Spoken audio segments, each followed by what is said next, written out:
Soyons saints, en partenariat avec Magnificat. Nous souhaitons une belle fête aux Catherine et Oscar. Et aujourd'hui, nous découvrons toute une famille bienheureuse, les Ulma, polonais vivant sous occupation allemande. Józef est fils d'agriculteur et devient maraîcher après ses études. Il cultive les arbres fruitiers, élève des abeilles, des vers à soie et reçoit en 1933 un prix pour ses activités. Józef est également le premier à introduire l'électricité dans leur village. Passionné par la photographie, Józef s'y adonne notamment lors des événements du village et aime écrire des articles pour un hebdomadaire local. Comme lui, Victoria vient d'un foyer d'agriculteurs. Sa mère décède lorsqu'elle a 6 ans. Elle fait des études dans une université de la région et est membre d'une troupe de théâtre amateur. De leur mariage en 1935 naissent 6 enfants. Józef et Victoria sont des paroissiens actifs qui aiment prier en famille et font partie d'un rosaire vivant. En automne 1942, 8 Juifs trouvent refuge chez eux.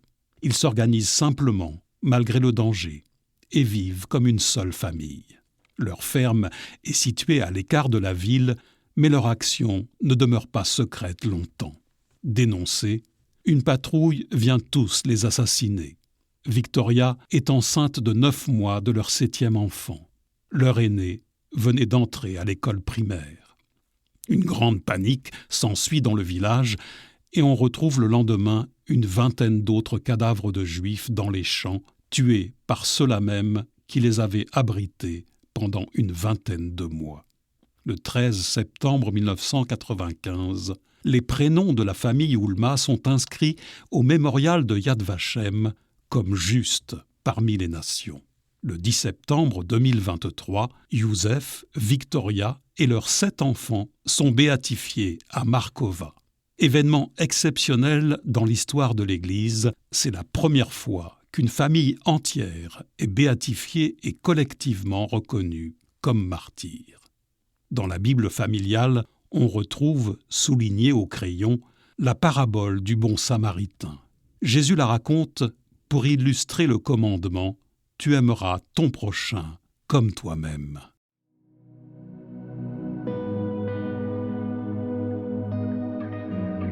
Seigneur, nous confions nos familles à leur intercession. Qu'elles deviennent de saints foyers ancrés en Dieu où la foi se vit pleinement et purement dans le quotidien.